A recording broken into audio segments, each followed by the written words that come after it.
तो अब हम बात करेंगे कंपनीज एक्ट 2013।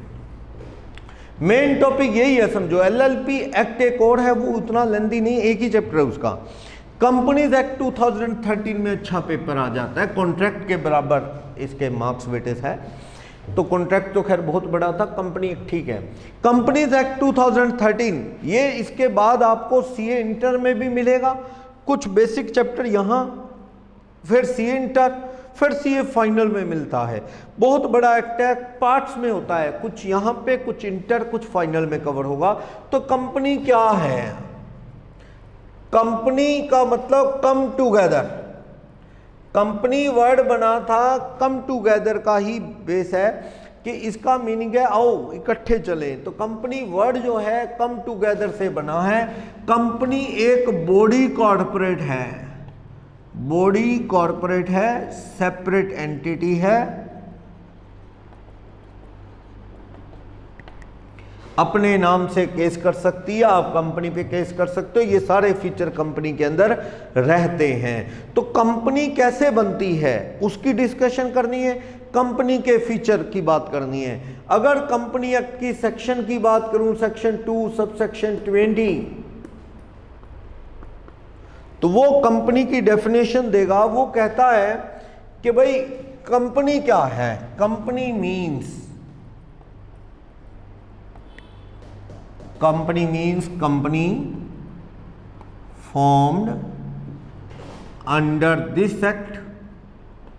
दिस एक्ट का मतलब कंपनी एक्ट 13 और अर्लियर एक्ट। अर्लियर एक्ट जैसे 1956 था, इस तरह। तो कंपनी जो बनती है, कंपनीज एक्ट 2013 या कंपनीज एक्ट 1956 के अकॉर्डिंग, या उससे भी पहले 1912 के राउंड बना था कंपनी एक्ट, उससे जो भी कंपनी फॉर्म हुई वो कंपनी है। तो कंपनी का मीनिंग तो इस डेफिनेशन से नहीं पता लगता। Company means company which is form under this act और अर्लियर एक्ट। कंपनी वही है जो इस एक्ट कंपनी एक्ट 13 से बनी हो या उससे पहले एक्ट से बनी हो, वो कंपनी है। क्लियर? कंपनी के फीचर नहीं पता लगते। मेन फीचर तो है कंपनी का सेपरेट एग्जिस्टेंस होता है, एक लीगल एंटिटी है, परपेचुअल सक्सेशन होता है,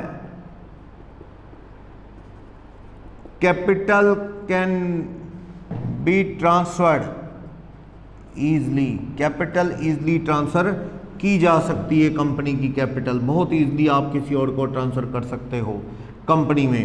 ऑडिट कंपलसरी होती है सीए से, सी ऑडिट कंपलसरी है, कंपनी ऑडिट फ्रॉम सीए, ये श्योर है। तो कंपनी जो होती है, मैनेजमेंट और ओनरशिप क्या है? मैनेजमेंट ओनरशिप सेपरेट होते हैं। तो देखो कंपनी का सेपरेट एग्जिस्टेंस है। क्यों कहते हैं ये? कंपनी अपने नाम से कॉन्ट्रैक्ट कर सकती है, contract by own name. Company अपने नाम से कॉन्ट्रैक्ट कर सकती है। साइन की जगह कॉमन सील होती है, या फिर दो बंदों के साइन करवा दो जिसमें से एक मैनेजिंग डायरेक्टर हो। तो दो डायरेक्टर के साइन प्लस कंपनी सेक्रेटरी है तो एक कंपनी सेक्रेटरी के साइन और एक डायरेक्टर के करवा लो। तो इस तरह से क्या है, कंपनी की कॉमन सील और इस तरह से साइन हो गए तो कंपनी के साइन है। सेपरेट एग्जिस्टेंस है, यानी कंपनी अपने नाम से ज़मीन खरीद सकती है, बेच सकती है, केस करना हो अपने नाम से केस कर सकती है, और कंपनी के ऊपर आप केस कर सकते हैं। कंपनी की अपनी प्रॉपर्टी है। इस तरह से सेपरेट लीगल एंटिटी, यस यही कि कंपनी की अलग पहचान है। कंपनी का परपेचुअल भी सक्सेशन है। सारे शेयर होल्डर, एक क्रूज पे कंपनी के सारे शेयर होल्डर जा रहे थे एंजॉय करते हुए, वो क्रूज डूब गया तो क्या कंपनी खत्म होगी? नहीं। मेंबर में come, member may go, company will go forever. Member आते रहेंगे जाते रहेंगे पर कंपनी हमेशा चलेगी। कंपनी अपने आप कभी खत्म नहीं होती। लिक्विडेशन, कंपनी का जो फॉर्मेशन होता है ना, फॉर्मेशन एंड लिक्विडेशन, कंपनी को बनाना है या बंद करना है बाय लॉ होगा, अपने आप नहीं बंद होती। पार्टनरशिप की तरह के 4 पार्टनर है, डेथ होगी तो फर्म खत्म होगी ना, ये परपेचुअल सक्सेशन रहता है, सारे मेंबर भी एक्सपायर हो जाए तो भी उनकी जगह उनके रिप्रेजेंटेटिव जो हैं वो कंपनी में मेंबर बन जाएंगे, शेयर होल्डर बन जाएंगे, वो कंपनी चला लेंगे। तो इसलिए कंपनी में क्या है, परपेचुअल सक्सेशन रहता है, ऐसा कोई इशू नहीं आता कि कंपनी क्या है बंद करनी पड़े अपने को। Capital can be transfer easily, company की कैपिटल इजली ट्रांसफरेबल होती है। कंपनी की कैपिटल क्या है, जैसे आम प्राइवेट कंपनी में तो थोड़ी दिक्कत है, पब्लिक कंपनी में तो कोई रोक नहीं। प्राइवेट कंपनी, ये टाइप ऑफ कंपनी में आप देखते हो, पब्लिक कंपनी वो कंपनी है जिसके शेयर ओपनली सेल किए जा सकते हैं, नंबर ऑफ मेंबर जितने शेयर हैं उतने हो सकते हैं। प्राइवेट कंपनी में तो मैक्सिमम मेंबर कितने होते हैं, 2 से 200 मेंबर होते हैं बस, मैक्सिमम 2 to 200 बस। इसमें जितने शेयर उतने मेंबर हो सकते हैं। इसके शेयर क्या है, ट्रांसफर ऑफ शेयर रिस्ट्रिक्टेड होता है, अपने फैमिली मेंबर को ही ट्रांसफर कर सकते हैं सर्कल में, कोई नॉट लिस्टेड, ये कभी स्टॉक एक्सचेंज में लिस्टेड नहीं हो सकते। प्राइवेट कंपनी के शेयर मार्केट के थ्रू बेचो, ऐड करके बेचो, ना, ये तो अपने प्राइवेट सर्कल, दोस्तों, रिश्तेदारों को ट्रांसफर होते हैं। पब्लिक कंपनी के एडवर्टाइजमेंट करो, listed public company, share market के अंदर भी शेयर बेचे जा सकते हैं। प्राइवेट के शेयर ट्रांसफर पे रोक नहीं है, बस कुछ रिस्ट्रिक्शन के साथ ट्रांसफर होते हैं, बस रोक नहीं है कि नहीं ट्रांसफर नहीं होंगे, पर कुछ रूल्स कंडीशंस के साथ, रिस्ट्रिक्शंस के साथ, और ओपनली इशू नहीं हो सकते ये मार्केट में एडवर्टाइजमेंट करके, या शेयर मार्केट में तो लिस्टेड होते ही नहीं। शेयर मार्केट में प्राइवेट कंपनीज के शेयर खरीदे बेचे नहीं जाते, क्योंकि प्राइवेट कंपनीज अनलिस्टेड होती हैं, स्टॉक एक्सचेंज में इनके शेयर नहीं बेचे जा सकते, पब्लिक के बेचे जाते हैं। तो मतलब चलो प्राइवेट में कुछ रिस्ट्रिक्शंस के साथ ट्रांसफर होते हैं, पर होते हैं। पब्लिक में तो कोई रोक ही नहीं, कहीं मर्जी कोई बेचे, यानी पार्टनरशिप की तरह मुश्किल नहीं है अपना शेयर ट्रांसफर करना।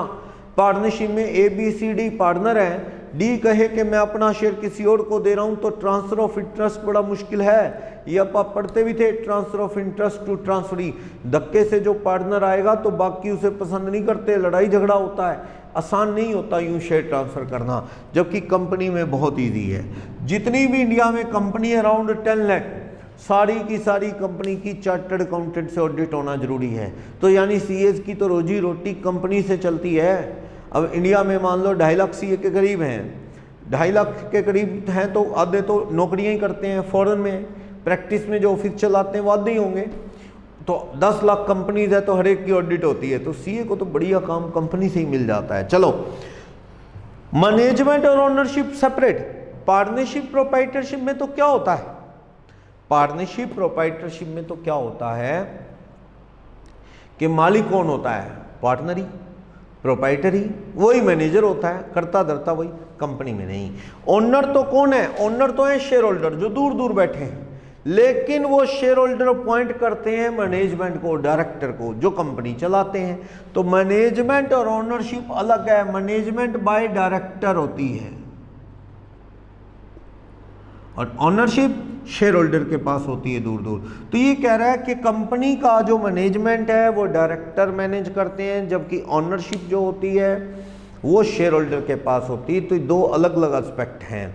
जबकि हाँ, ये जनता की सरकार है वैसे ही है कि भाई जो मैनेजमेंट है इसे अपॉइंट कौन करता है, डायरेक्टर को, शेयर होल्डर मीटिंग में डिसीजन लेके।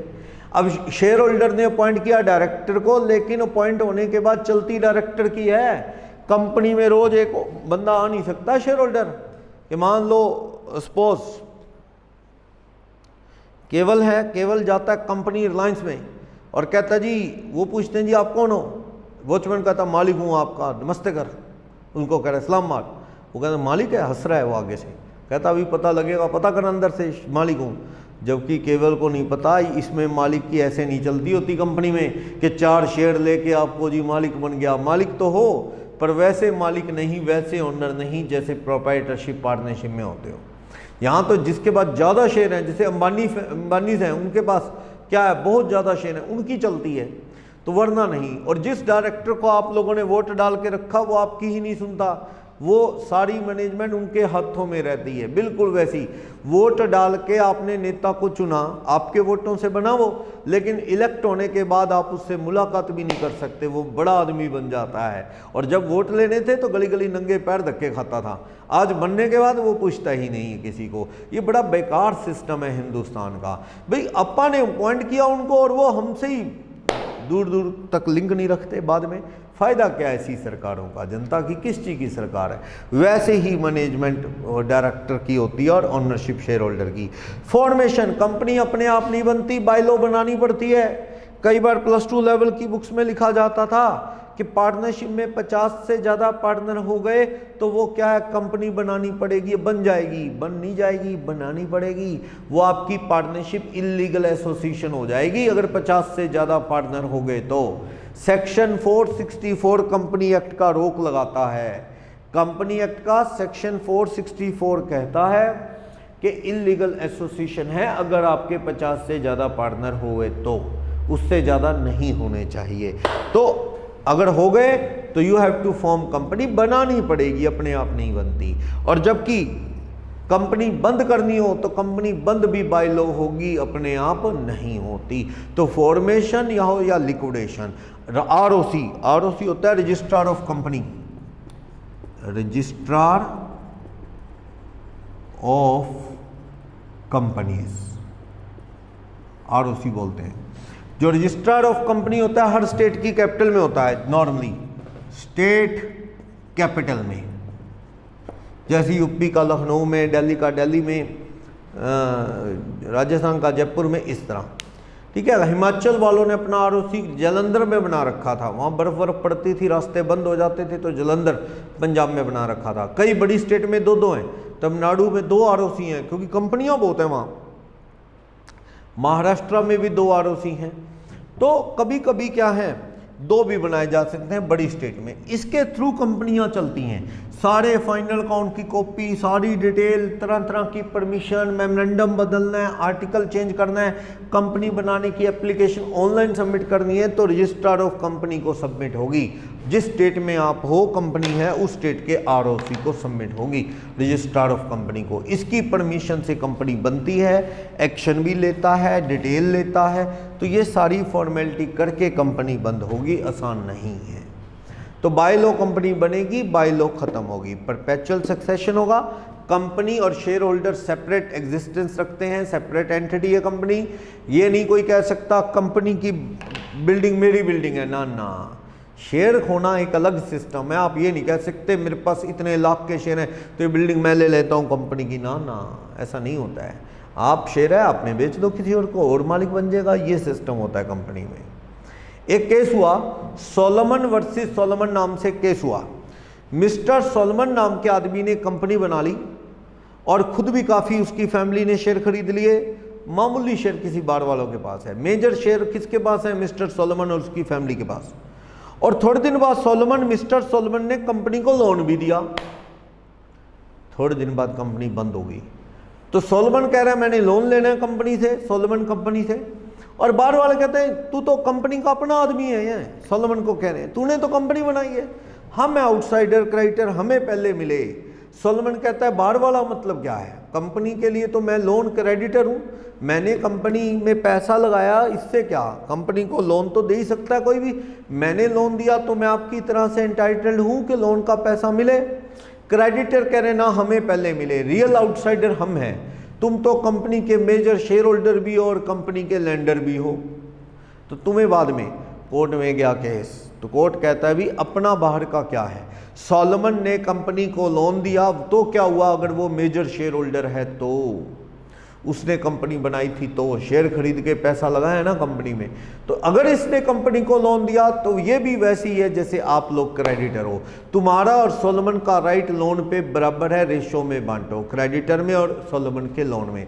ये नहीं कह सकते कि सोलोमन को बाद में मिले।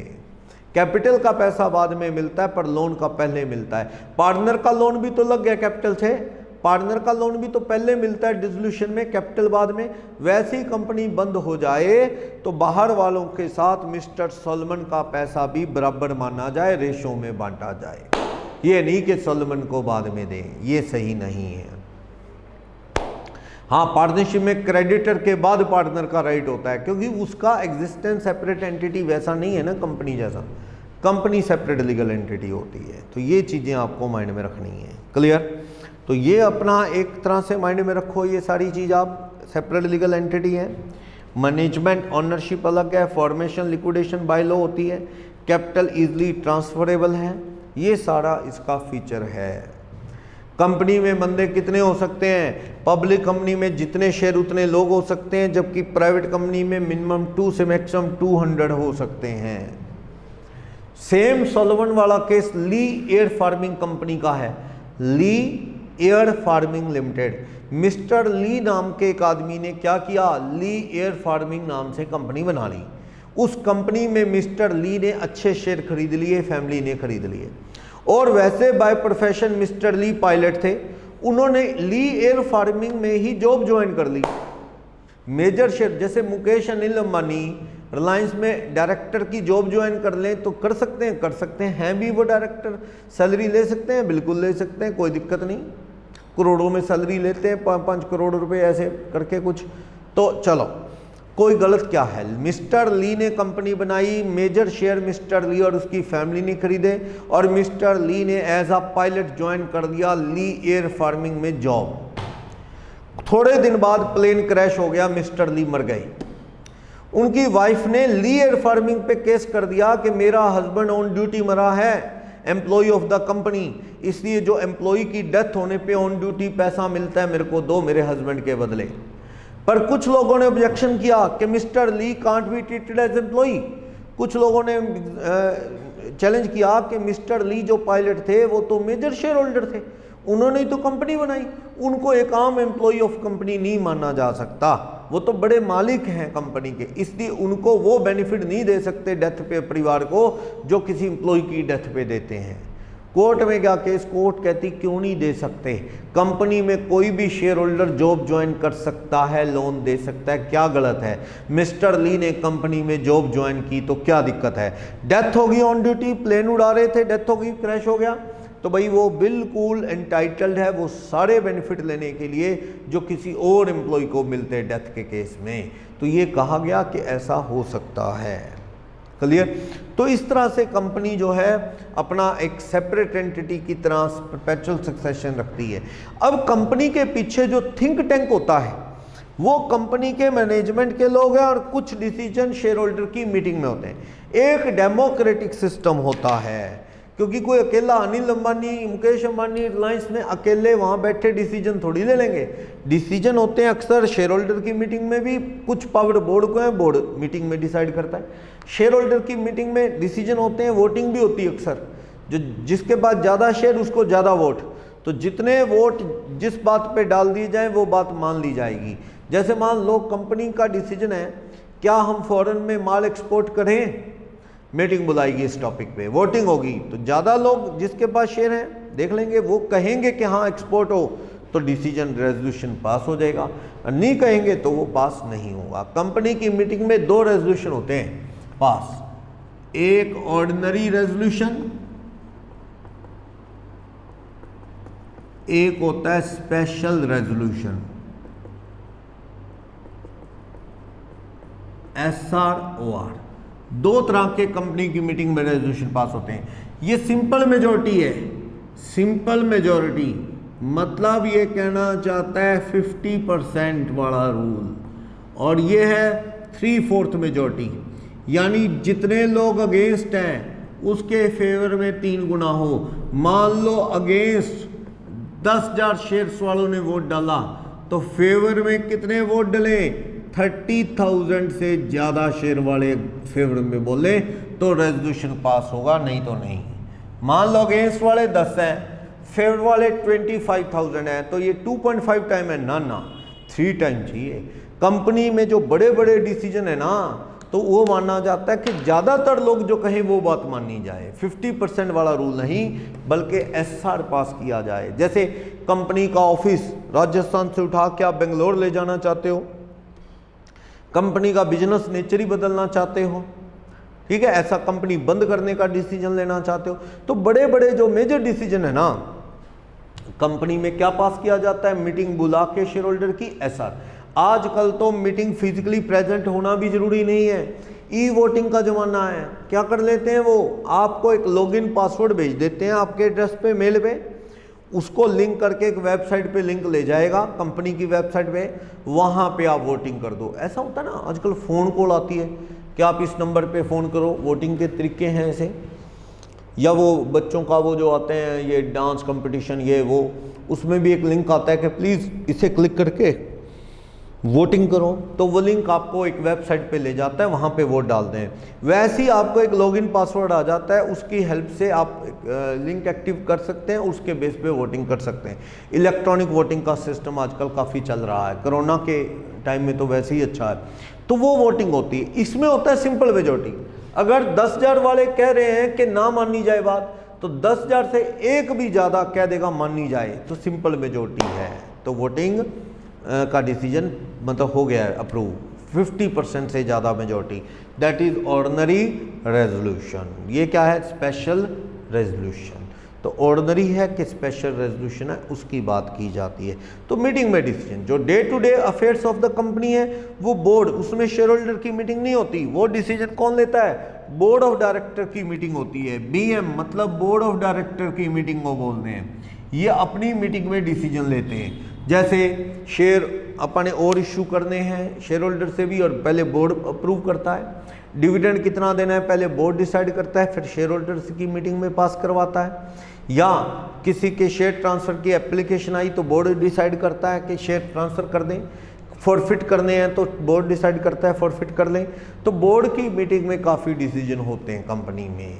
तो कंपनी जो होती है थोड़ा प्रोप्राइटर पार्टनरशिप से अलग रहती है, थोड़ा नेचर अलग है, सेपरेट बॉडी कॉर्पोरेट है ये, ठीक है।